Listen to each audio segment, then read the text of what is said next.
यही रिक्वेस्ट रहेगा आपको कि अगर आप आ रहे हो दुबई में तो अपने रिस्पॉन्सिबिलिटी पे आओ और पूरा अच्छे से अपना कॉन्ट्रैक्ट देखकर फिर उसके बाद साइन करो फिर आओ। नहीं तो फिर जैसे कि आपको पता है कि मैं दुबई में रहता हूँ और अभी फ़िलहाल मेरे साथ कुछ मतलब बहुत ज़्यादा है, मतलब क्या ही बताऊँ। क्योंकि दुबई में आने से पहले ना कभी भी आपको अगर दुबई में आ रहे हो तो अपने जान पहचान या ब्रदर भाई जो भी हो, मतलब आपके रिलेटेड हो जिस पे आप विश्वास करते हो उनके साथ कभी भी बॉन्डिंग बनाना कि वो सारे डिटेल आपको बताएं। क्योंकि यहाँ आने के बाद ना बहुत सारी प्रॉब्लम को फेस करना पड़ता है, क्योंकि एक्चुअली मेरे साथ तो अभी हो रहा है। तो कुछ ऐसे बातें हैं ना, जैसे कि अभी फ़िलहाल मेरा हेल्थ इशू चल रहा है बहुत ज़्यादा। तो अभी सीटी स्कैन उसकैन सब हो चुका है, तो फ़िलहाल यहाँ से उसने रेफ़र कर रखा है कहीं और, तो मैं रेफ़र रिजेक्ट कर दिया क्योंकि मुझे कहीं और जाना है, मतलब एक्चुअली इंडिया जाना है।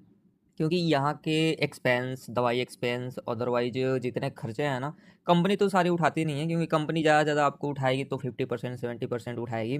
तो और सारे खर्चे हमें उठाना पड़ता है, ऊपर से अगर आप छुट्टी करते हो तो सैलरी भी कटता है। तो यहाँ पर रूल नियम इतना दूसरी कंपनी में हो या ना हो, लेकिन मेरी कंपनी जिसमें मैं काम करता हूँ उस कंपनी में रूल नियम इतना ख़राब है, इतना ख़राब है कि मैं आपको क्या ही बता सकता हूँ। क्योंकि यहाँ का रूल नियम ये है ना कि अगर आप बाई चांस कभी या तो सैटरडे या मंडे को अगर छुट्टी करते हो तो आपको 5 दिन की सैलरी कटती है। अदरवाइज अगर हेल्थ इशू से हो गया तो 1-2 दिन छुट्टी करोगे तभी फिर सैलरी कटेगा, एक दिन का, चलो एक दिन का तो छोड़ देती है। तो यहाँ पर मेरे को ये सब फेस करना पड़ा, तो मेडिकल इशू की वजह से मैंने यहाँ पर इनसे बोला कि मुझे कैंसिल जाना है। तो यहाँ का जो मेन हमारे डायरेक्टर हैं, जो जिनकी कंपनी है, उनसे मेरी बात हुई। तो वो बोल रहे हैं क्या कि जैसे कॉन्ट्रैक्ट में लिख रखा है आपका कि 1 साल के बाद आप कैंसल मार सकते हो वीज़ा।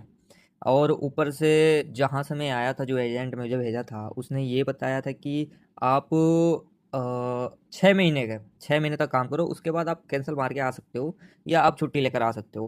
तो यहाँ पर जिससे मेरी बात हुई थी, जो कंपनी का ओनर है उससे बात हुई, तो उन्होंने मुझे ये बताया कि नहीं, आप 2 साल से पहले अगर गांव जाते हो तो आपको मिनिमम 4000 धर्म, यानी 4000 धर्म, इंडिया का कुछ लाख रुपए प्लस में हो सकता है जहाँ तक होगा। तो वो मुझे पे करना पड़ेगा, फिर ये कैंसिल करेंगे, नहीं तो नहीं करेंगे।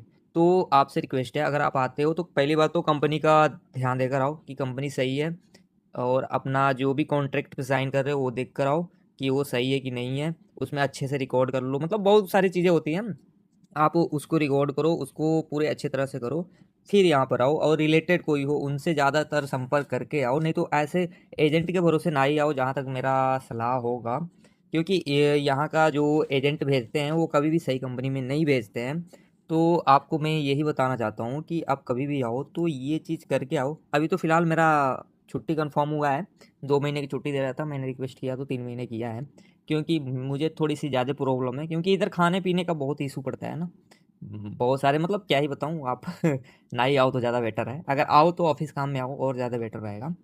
तो यहाँ पर तो बस यही चलता है, और ओवर टाइम तो भाई अपने मन से कर नहीं सकते हो, वो कंपनी ओवर टाइम देगी तो करना पड़ेगा, ये नहीं कि ओवर टाइम नहीं करा चला गया रूम, ऐसा कुछ नहीं सीन होता है। तो अगर आप आ रहे हो तो आप ये सारा चीज़ें कंफर्म करके आओ आने से पहले, अपने एजेंट चाहे जो भी रिलेशन वाले हैं उनसे कंपनी कंफर्म करके आओ। क्योंकि यहाँ आने के बाद बहुत सारी प्रॉब्लम को फेस करना पड़ता है। अभी तो फ़िलहाल मेरा तो सॉर्ट आउट हो गया है मैटर जो भी था, अदरवाइज़ देखते हैं आगे क्या होता है। अभी मेरे से कुछ बहस भी हो गई थी यहाँ पर, तो ज़्यादातर मैं इसलिए कुछ ज़्यादा एक्शन नहीं लिया, क्योंकि यहाँ पर इनका रूल नियम बहुत ख़राब है। क्योंकि अगर मैं कुछ एक्शन लेता हूँ उनके अगेंस्ट, तो पता ही क्या होता है कि ये रूम पे बैठा देंगे मेरे को, 1 महीने 2 महीने 2.5 महीने बैठा देंगे, फिर खर्चा खुर्चा सब अपना चलाना पड़ेगा, फिर ज़्यादा मुश्किल हो जाएगा। तो अभी तो फ़िलहाल मैनेज कर लिया है कि मतलब सिर्फ आप छुट्टी जाओ, छुट्टी में भी क्या सीन हुआ है कि अपना पैसे लगा कर जाओ और अपने पैसे लगा कर आओ। अगर वापस नहीं आते हो तो यहाँ पर 1 महीने की सैलरी होल्ड कर देंगे, फिर आपको गांव भेजेंगे, वो भी अपने पैसे लगा कर जाना पड़ेगा, फिर उधर से अपने पैसे लगा कर आना पड़ेगा।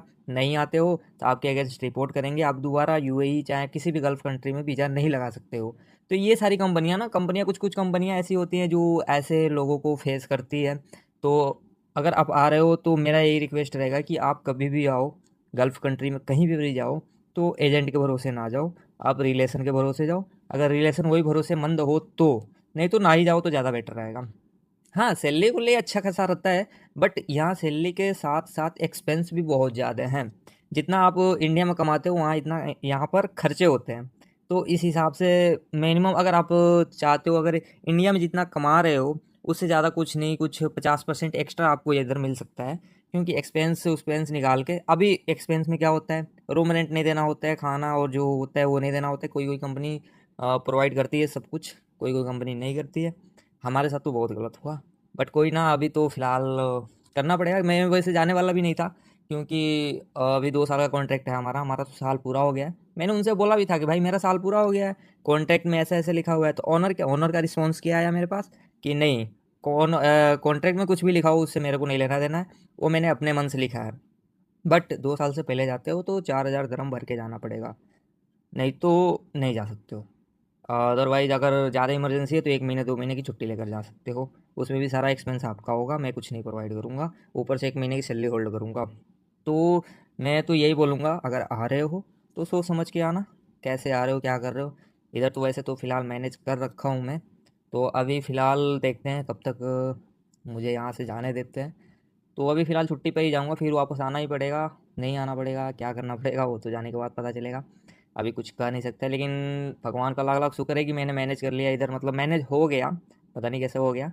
क्योंकि यहाँ कोई किसी का नहीं होता है भाई, यहाँ खुद खुद के रिस्पॉन्सिबिलिटी से आना पड़ता है। अगर आपके रिश्तेदार या जान पहचान का कोई हो तो ज़्यादा बेटर रहता है, नहीं तो फिर मुश्किल हो जाता है, बहुत ज़्यादा मुश्किल हो जाता है। इसी वजह से मैं भी बहुत सारी चीज़ें देख रहा था इधर।